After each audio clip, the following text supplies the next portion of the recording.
We'll see who hops on here.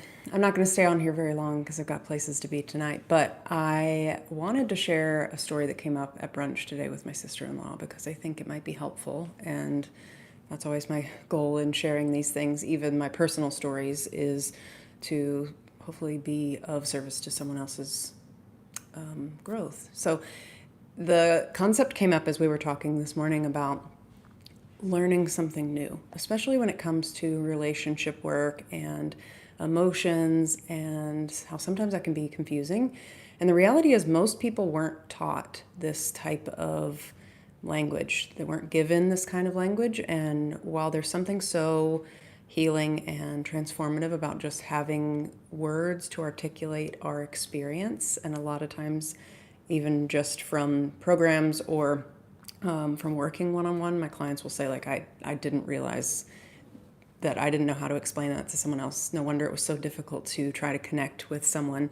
Language is so important for that. And since most people don't grow up learning the language of emotions, this is something that most people have to learn at some point in their life. And so I want to talk about partially my story. I'm going to go a little bit deeper into that in the members group. Hello, thanks for saying hi.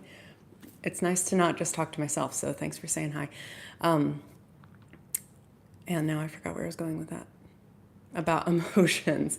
That most of us aren't comfortable with sharing our emotions because we either don't feel like we have words for them to describe what we're experiencing, or we've had an experience where when we have tried to do that, it wasn't met in the way that we had anticipated, and it creates this kind of like shock experience or a miss in the landing. And instead of us having the courage to try it again, just like a kid who's learning how to walk, you have to try and try and try and try and try in order to really find your balance, find your groove, and then you walk and run and all the things. Instead of that, what ends up happening is that we create this story that somehow we don't have the skill set, we're not good at it. Hello, thanks for saying hi. Somehow we're not good at it. It means something about us, and therefore we often shut down. And instead, something that I like to share with my clients is that sometimes you need things in order to share.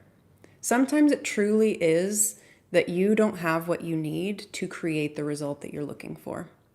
And that is an equation that I think will register for the masculine because Allison Armstrong, one of my teachers, always talks about this. The masculine, or men in general, create results. That is like a driver for many men. And a lot of times, if you don't have what you need in order to create that result, it's going to feel crippling or like you are being held back from producing this result. And that is a really terrible feeling. And a lot of times, what I experience, having spoken with lots of men and also just in speaking with my friends who are men, is that there are usually things that they need in order to feel comfortable sharing. This makes sense to me too. This was my journey, and that's part of why I'm sharing my story, is because even though my story may look very different, I didn't learn the language of emotions growing up either. This is something I've had to learn as an adult, and I realize that there can be a lot of shame and a lot of self-judgment and blame, and especially if you don't have the language to even describe what it is that you're feeling or what your experience was, that can create its own level of shame and self-judgment. And so my goal with this whole channel is to give you some language, give you some insights, help you maybe put your finger on what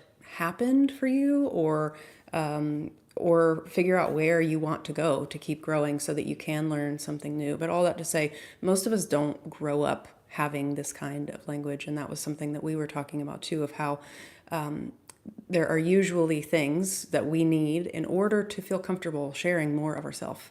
She was saying, like, you're so, I forget what it was she said, you're so warm and easy to talk to in groups. We were talking about like holidays together. And I was like, oh, that's so funny because I experience you that way. For me, I actually need a smaller space. I thrive with more one-on-one contact. She was saying, you're good at making friends. And I was like, that's because I just don't do small talk very well. I don't enjoy it. It doesn't like light me up. Can I do it? Yes. And I really prefer to have like more depth to my conversations. So I will probably find myself with one, maybe two people throughout the course of an evening and have an in-depth conversation. And this is because I know for myself that that's something that I prefer. That's part of, hello, that's part of my preference kind of map, if you will. When you start seeing where you actually thrive, it doesn't mean that you don't push yourself out of your comfort zone. You don't stay there forever in your comfort zone. In that scenario, I do get out and socialize. I can talk to multiple people throughout the course of the evening, but my preference is to have a conversation that lasts for a little bit longer, maybe goes a little bit deeper with one or two people at a party. And this is because I like that style of connecting. I prefer to leave having the experience of feeling really connected to someone, getting to know someone. I love experiencing curiosity both ways. I love being curious. I love having someone ask me questions. Those are things that feel really good for me. Once I figured that out, I stopped judging myself for going to parties and feeling shy or feeling like I didn't know how to connect with people, because that was a story that I had told myself. And once I realized what it was that I was actually needing, that story became less helpful. This is part of the process that I teach in Rooted 2, is this idea of learning how to reframe the stories that you tell yourself. We have so much power to narrate the story that we are experiencing, and that is what our entire visceral experience is responding to. Our emotional state, our physiology is responding to our perception of reality. And our perception of reality is very malleable, because your perception of reality is different than my perception of reality. And we can't say that, even though we're looking at the same thing, that one of us is seeing it better or more accurately than the other. We can both have a different experience at the same time. And so once you can start to understand that, or at least play with that idea that maybe there is sort of an alternate story that could be told, how we could describe this experience happening, if we can choose one that's a little bit more empowering and or a little bit less judgmental of ourselves, it's more likely that you will flourish. Most people, in my experience, most people are happy to open up to someone. They don't want to feel like they are having to hide all the time. They just have certain requirements in order to do that. And so my challenge for you today, for those of you guys that are here, is to take inventory for yourself of what those experiences, or what those requirements, if you will, are. And can you start putting those in place on purpose more often, so that you can start getting your needs met, so that you can feel like when you do connect with someone, or when you're going to connect with someone, that you can really drop in or drop your guard, or be more present. A lot of that kind of language I know is very popular to talk about, and that really is what it means on a really practical level, is what would you need if you were to let your guard down a little bit more. For some people, that takes a lot of exploration. You have to get really curious about that based on your previous experience. And for some people, it's oh, I do really well when someone asks me questions. Awesome. If you find yourself in that situation, you can say, hey, I do really well with people who ask me questions. Can you ask me some questions? That would mean a lot for me. Usually people want to play along. They want to play along. They just may not know the rules to your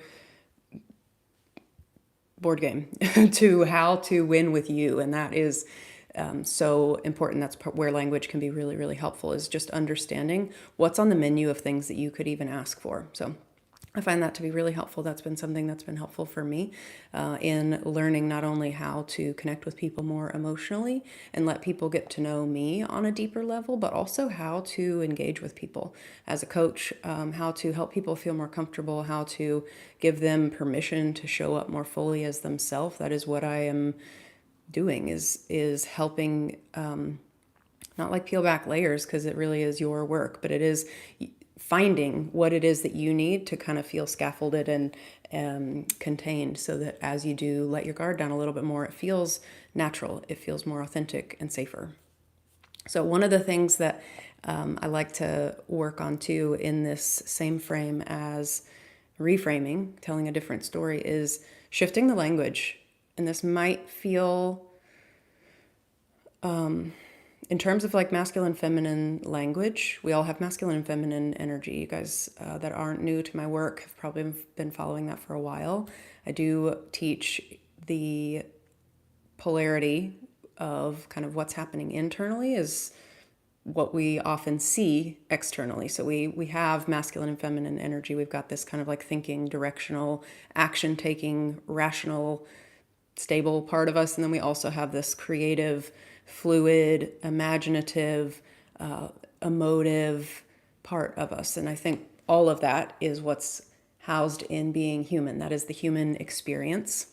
We need both of those, or else we would be, just like spiraling into the abyss, or we would never have connections or create things. We would just be sort of this like cog in the wheel. So we do need both of those to create a full human experience. And part of the work that I do is actually kind of like rounding this out so that you can start to experience your own feminine energy playing out differently out in the world, how you connect with other people, the depth of your relationships, how you date, how you connect with women specifically. That is actually requiring you to lean into a little bit more of this exploration of what may feel unknown. And so instead of thinking of, I should already know this, why is this so difficult, getting frustrated with yourself for where you're at, one thing that I offer is that it takes a lot of courage to step into the unknown. It takes a lot of bravery to try something new. And even just shifting the language from I should already know how to do this to I'm learning something new can be enough to knock down that layer of shame and judgment that would keep you from taking the steps to move forward. The masculine energy grows and thrives in challenge.